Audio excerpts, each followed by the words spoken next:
இதெல்லாம் ஊழியக்காரர்களாகி நாங்க பார்க்கும்போது எங்களுக்கு ஒரு பெரிய ஆச்சரியம். ஒருத்தன் பாவம் செஞ்சுக்கிட்டே ஒருத்தன் ஊழியம் செய்ய முடியுமா? ஒருத்தன் பாவம் செஞ்சுக்கிட்டே ஹீலிங் மினிஸ்ட்ரி நடத்த முடியுமா? ஒருத்தன் பாவம் செஞ்சு கொண்டே அநேக பேர் ரட்சிப்புக்கு நேரா வழி நடத்த முடியுமா? இந்த கேள்வி பல வருஷமா என்னை வேதனைப்படுத்தியது, வாட்டி வதைத்தது. எனக்கு இது அர்த்தம் கண்டுபிடிக்க முடியல. யாரு கேட்டாலும் இதுக்கு தெளிவான அர்த்தத்தை சொல்லவே இல்லை. 1969 வருஷம் பரிசுத்த ஆவியினுடைய அபிஷேகத்தை கர்த்தர் எனக்கு கிருபையாய் தந்ததுக்கு பிறகு நான் தனிமையில உபவாசிச்சு ஜெபிக்கிற அநேக காரியங்களில, அநேக சமயத்துல, அநேக தேவ ரகசியங்களை கர்த்தரிடத்துல கேட்டு நான் பெற்றுக் கொள்கிறது உண்டு. அந்த சந்தர்ப்பத்துல இந்த காரியத்தை கர்த்தருடைய சமூகத்துல வைத்தேன். ஆண்டவரே, இப்படிப்பட்ட ஒரு ஊழியக்காரன் பாவத்துல விழுந்து போனது உமக்கும் தெரியும், அவனுக்கும் தெரியும். ஆனா இப்பவும் அவன் ஊழியம் செய்யறான், பிரசங்கம் பண்றான், நிறைய பேர் ரட்சிக்கப்படுறாங்க. இது எப்படி? இப்போ அவன் ஜெபிக்கிறான், நிறைய பேருக்கு வியாதி சுகமாகுது, பிசாசுங்க கூட ஓடுது. இது எப்படி? பாவத்துல விழுந்த ஒருத்தனுக்கு இப்படிப்பட்ட வரம் தொடர்ந்து இருக்குமா? பாவம் செய்து கொண்டே ஒருத்தன் ஊழியம் செய்ய முடியுமா? அப்பதான் ஆண்டவர் சொன்னார், அவன் ஆத்மாவிலே செத்து போனவன். அவன் மூலமாய் நடக்கிற கிரியைகளுக்கு 2-3 காரணங்கள் உண்டு என்று சொல்லி முதல் காரணத்தை சொன்னார். என்னது? எந்த ஒரு மனுஷனுக்கு நான் ஒரு வரம் கொடுத்தாலும் அந்த வரத்தை நான் திடீரென்று சொல்லி திரும்ப எடுப்பது கிடையாது. அவன் பாவத்தில் விழுந்து போனாலும் அந்த வரம் கிரியை செய்து கொண்டே இருக்கும். காரணம், அந்த ஊழியக்காரனையும் நான் நேசிக்கிறேன். அவன் இன்றைக்கு திருந்துவான், நாளைக்கு திருந்துவான் என்று சொல்லி ஒவ்வொரு நாளும் நான் காத்துக் கொண்டிருக்கிறேன். ஏனென்றால் அவனுக்காகவும் நான் ரத்தம் சிந்தினேனே. அது அவனுடைய மனம் திரும்புவதற்காக நான் பல நாள் நான் காத்துக் கொண்டிருக்கிறேன். ஆனால் அவன் அதை உணராதபடி, ஆத்மாவிலே செத்து போனதை அவன் அறியாதபடி தொடர்ந்து ஊழியத்தை செய்து கொண்டிருக்கிறான் என்று சொன்னால், ஒரு நாள் என்னுடைய பொறுமைக்கும் ஒரு எல்லை உண்டு. அன்றைக்கு சிம்சன் ஒரு நாள் சொன்னான் இல்லையா, என்றைக்கும் போல நான் எழுந்து போவேன் என்று சொல்லி அவன் எழுந்து போன சமயத்துல அவனுடைய சக்தி அவனை விட்டு நீங்கி போனதை அப்பொழுதுதான் அவன் புரிந்து கொண்டான்.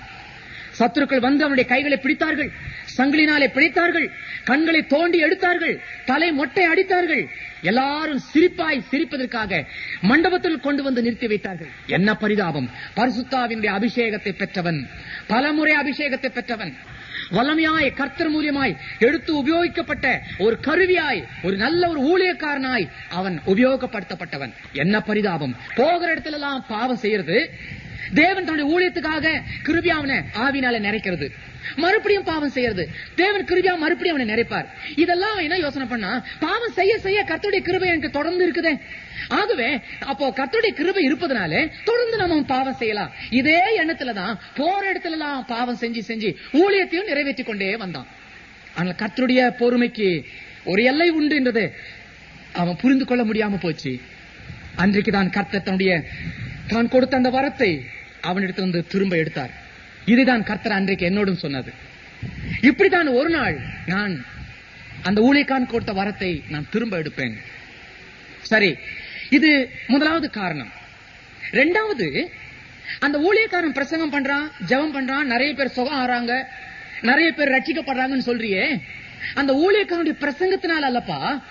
பிரசங்கத்தில் உபயோகிக்கிறது என்னுடைய வசனம், என்னுடைய ஜீவனுள்ள வசனம்.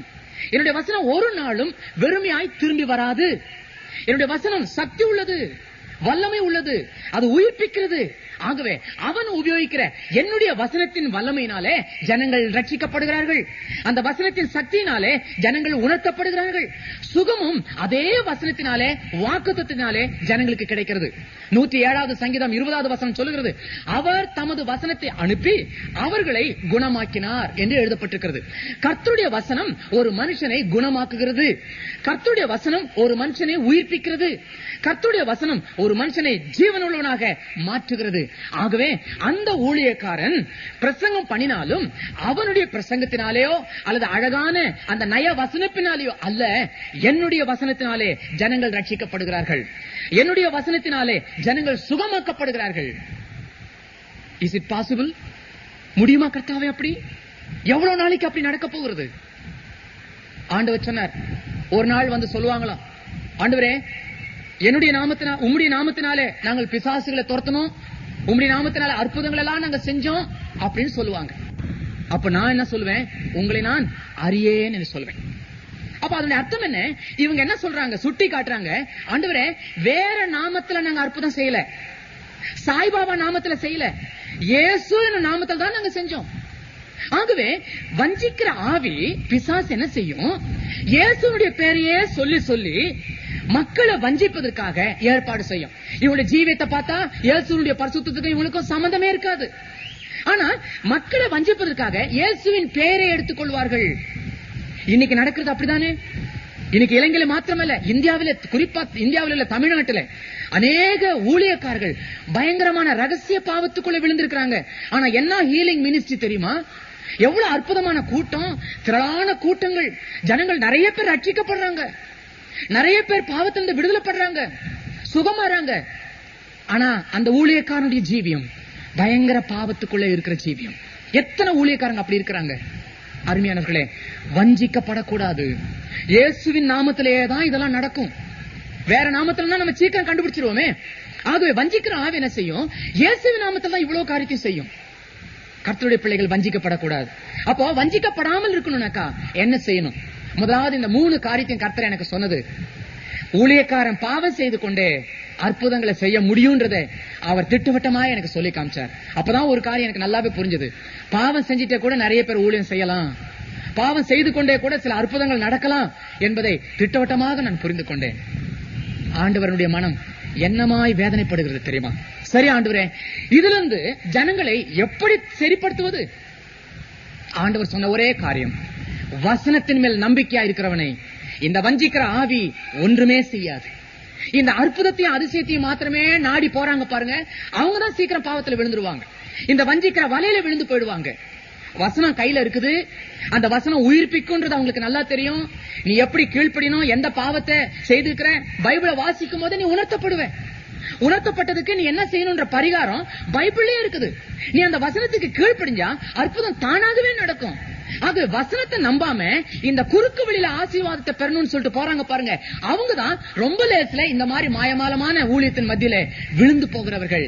இதுக்கு மெஜாரிட்டி அவங்க தான் இருப்பாங்க. ஏன்னா ஷார்ட்கட் ஆசீர்வாதம் தான் இன்னைக்கு நிறைய பேருக்கு இஷ்டம். வசனத்துக்கு கீழ்ப்படிய இஷ்டம் இல்ல. பாவத்தை விடு, அப்ப உனக்கு ஆசீர்வாதம் கிடைக்கும், அது கேட்க இஷ்டம் இல்ல. ஆனா குறுக்கு வழியில அவரு கை வைப்பாரா, இவரு கை வைப்பாரா, உடனே அற்புதம் நடக்குதாமே, என்னை பத்தி தீர்க்கதரிசனமா சொல்றாராமே, இப்படி எல்லாம் சொல்றது கேட்கறதுக்கு கூட்டம் கூட்டமா ஜனங்கள், வசனத்துக்கு கீழ்ப்படிய ஜனங்கள் இல்ல. ஆகவே எந்த ஒரு மனுஷனும் வசனத்தை மாத்திரம் நம்பி கர்த்தர் கிருபையா தந்திருக்கிற இந்த வேத புஸ்தகத்தின்படி அவன் ஜீவிக்க தொடங்கினா இந்த மாயமாலமான இந்த வஞ்சகமான ஊழியங்களை இனம் கண்டு கொள்ள முடியும், அடையாளம் கண்டு கொள்ள முடியும். கர்த்தர் இப்படிப்பட்ட அற்புதங்களை அடையாளங்களும் வச்சிருக்கிறார். ஏன்? புறமதஸ்தர்களை இயேசுவை அழித்துக் கொள்வதற்காக அவர் செய்கிற இந்த அற்புதங்கள் அவர்களுக்காக. ஏன்னா அவங்களுக்கு வசனம் தெரியாது, அவங்களுக்கு பைபிள் வாசிச்சது கிடையாது. வயிற்று வலின்னு ஒருத்தன் வரான், மணிக்கணக்கா உட்காந்து ஜெபிக்கலாம், ஏசு ஏசுன்னு சொல்லுன்னு அவனுக்கு எது சொல்லு பாரு. பாருங்க, முதல்ல என் வயிற்று வலியை சரி பண்ணுங்கன்னு தான் சொல்லுவான். நீ என்ன இயேசுவை பத்தி சொல்லு, அவனுக்கு புரியவே புரியாது, ஏற்றுக்கொள்ளவே அவனுக்கு இஷ்டம் இருக்காது. ஆனா கை வச்சு இயேசுடைய நாமத்துல ஜெபம் பண்ணி அந்த வல்லமையினாலே அவனுக்கு அப்பவே சுகம் கிடைக்கட்டும் பாருங்க. வயிற்று வலி நின்னு போன உடனே கேட்பான், ஐயா இது எப்படி நடந்தது, நீங்க இயேசு இயேசுன்னு சொன்னீங்களே, அந்த இயேசு யார்? இப்படிதான் முதல்ல கேட்கிறான். ஏன்? இந்த பிரச்சனைகள் மாறின உடனே அவனுக்கு தானாகவே அந்த மாற்றியவர் யார் என்பதை கேள்வி அவனுடைய உள்ளத்திலே வருகிறது. இந்த அற்புதங்கள் மூலமாக புறஜாதி மக்களை இயேசுவினுடைய மகிமையை காண செய்வதற்கு இது ஒரு முறை. ஆனால் இன்றைக்கு கிறிஸ்துவங்க கூட இதே முறையை பின்பற்றணும்னாக்கா அது முடியாத காரியம், முடியாத காரியம். ஜாக்கிரதையா இருப்போம். ஆத்மாவிலே செத்து போன ஒரு மனுஷன், ஒரு மனுஷி ஊழியம் செய்கிறான், செய்ய முடியும். ஆத்மாவிலே செத்து போன ஒருவன் ஜப கூட்டங்களை நடத்துறான், செய்ய முடியும். ஜாக்கிரதை, உன்னுடைய முன்னாடி ஒரு குழி ஒண்ணு வெட்டி இருக்குது, இன்னும் கொஞ்ச நேரத்துக்குள்ள நீ சீக்கிரமா உன்னுடைய காரியத்தில் சரிப்படுத்தலனாக்கா நீ குழிய நோக்கிதான் நீ போயிடுவே. ஆத்மாவிலே செத்து போனது. 1 தீமோத்தேயுடைய புஸ்தகம் 5ஆம் அதிகாரம் 6வது வசனத்திலே சுக போகமாய் வாழுகிறவன் உயிரோட செத்தவன் என்று எழுதப்பட்டிருக்கிறது. சுகபோகமாய் வாழ்கிறவள் உயிரோட செத்தவள். அதே மாதிரி வெளிப்படுத்தின விசேஷம் 3ஆம் அதிகாரம் 1 வசனம் சொல்லுது, திருச்சபையை பார்த்து ஆவியானவர் சொல்றார், சபையே உன்னுடைய கிரியைகள் நான் பார்த்தேன், நான் அறிந்திருக்கிறேன், அது மிகவும் நன்றாக இருக்கிறது, ஆனாலும் நீ செத்தவனாய் இருக்கிறாய் என்று கர்த்தர் சொல்லுகிறார். பாத்தீங்களா? கிரியைகள் எல்லாம் நல்லா தான் இருக்குது, ஆராதனை நல்லா இருக்குது, எல்லாமே நல்லா இருக்குது, சபையினுடைய ஒழுங்குகள் நல்லா இருக்குது, ஏற்பாடுகள் நல்லா இருக்குது. ஆனா செத்து போயிடுச்சு சபைன்னு சொல்றாரு. எதை வச்சு சொல்றாரு? கிரியைகளை வைத்து கர்த்தர் நியாய தீர்ப்பு கொடுக்கிறதே கிடையாது. ஆனால் விசுவாசம் இல்லாத கிரியை செத்தது என்று சொல்லுகிறார். வெறும் இந்த சடங்குகளால் மாத்திரமே கர்த்தரை திருப்திப்படுத்தலாம் நிறைய பேர் நினைக்கிறாங்க. நான் ஒன்னும் தப்பு தண்டாக்க போறது கிடையாதுங்க, நான் ரொம்ப யோகியமானவனாச்சே, நான் பாவம் செய்யறது கிடையாது, விபச்சாரம் செய்யறது கிடையாது, மத்தவங்க மாதிரி எல்லாம் நான் பாவத்துக்கு எல்லாம் போறது, நான் உண்டு, என் குடும்பம் உண்டு, என் ஆலயம் உண்டு, அவ்வளவுதான். ரொம்ப நல்லவன் நினைச்சிட்டு இருக்காங்க. ஆகவே நல்லவனா இருக்கிறதுனால பரலோகம் போயிடலாம்னு யோசிக்கிறாங்க. இந்த சடங்குலாம் நடத்திட்டாக்கா பரலோகம் போயிடலாம்னு யோசிக்கிறாங்க. ஏமாந்து போயிடுவீங்க. ரோமருக்கு எழுதின நிருபம் 9ஆம் அதிகாரம் 34வது வசனத்துல அவர்கள் கிரியைகளினாலே தேவனை தேடினார்கள், அதனால்தான் அவங்க தேவனை கண்டுபிடிக்க முடியலன்னு சொல்லப்பட்டிருக்குது. வெறும் கிரியைகள் மாத்திரம் போதும்னே நினைச்சிட்டு இருக்காங்க. நல்ல நல்ல காரியங்கள் செஞ்சா பரலோகம் போயிடலாம் நினைச்சிட்டு இருக்காங்க. ஒரு நாளும் அது நடக்க போகிறது கிடையாது. விசுவாசம் இல்லாத கிரியை செத்தது, அதே மாதிரி கிரியை இல்லாத விசுவாசமும் செத்தது. இந்த ரெண்டுமே ஒருமிச்சு போகணும். இந்த நாட்கள்ல ஏதாவது ஒரு நாள் இதை பற்றி நான் விளக்கமாக உங்களுக்கு மத்தியிலே நான் பகிர்ந்து கொள்வேன். ஆகவே இந்த கிரியைகள் மாத்திரமே நம்முடைய வாழ்க்கையில இருக்கிறதுனாலேதான், உண்மையாய கர்த்தரை எதிர்பார்க்கிற விசுவாச ஜீவியம் நம்முடைய வாழ்க்கையில இல்லாமல் போகிறதுனாலதான் இன்னைக்கு அநேக பேர் ஆவிக்குரிய சந்தோஷத்தை இழந்து போயிருக்கிறாங்க. ஆத்மாவிலே செத்து போன ஒரு மனுஷன், கிரியைகளை வைத்து திருப்தி அடைந்து கொள்கிற மனுஷன் ஆத்மாவிலே செத்து போனவன். சுகபோகமாய் வாழுகிறவள் உயிரோடு செத்தவள். அவ உயிர் இருக்குது, ஆனா செத்து போயிடுச்சுன்னு சொல்லிட்டு வசனம் சொல்லுது. உயிர் இருக்கும் போதே எப்படிங்க சாக முடியும்? அதுக்குதான் பேரு சரீரத்துல உயிர் இருக்குது, ஆத்மாவில செத்து போனது. சுகபோகம் அப்படின்னா எப்ப பார்த்தாலும் லக்ஸூரியஸாவே ஜீவிக்கணும், ஒரு குறைவும் வந்துடக்கூடாது. குறைவு வந்துச்சுன்னா கடவுள் யாரோ நான் யாரோ அவ்வளவுதான், அப்பவே பிரிச்சு விட்டுருவாங்க. இப்படிப்பட்ட ஒரு நிலைமை, சுகத்தையே விரும்புகிறது, ஆவிக்குரிய காரியத்தை பத்தி சிந்த கிடையாது, ஆவிக்குரிய ஜீவியத்தை குறித்து உள்ள வாஞ்ச கிடையாது. எப்ப பார்த்தாலும் அது வேணும் இது வேணும், இப்படியே யோசனை பண்றது. இந்த பணம் போதாது, இன்னும் கொஞ்சம் வேணும், குறுக்கு வழியில சம்பாதிக்கலாம், அந்த மாதிரி சம்பாதிக்கலாம். இப்படிப்பட்ட உலக சிந்தனைகள் தேவனுக்குரிய இடத்தை கொடுக்காதபடி உலகத்துக்குரிய சிந்தனையே முதலாவது வைத்து அதையே யோசனை பண்ணி கொண்டிருக்கிறது. இதுதான் சுகபோகமாய் வாழுகிறவள்.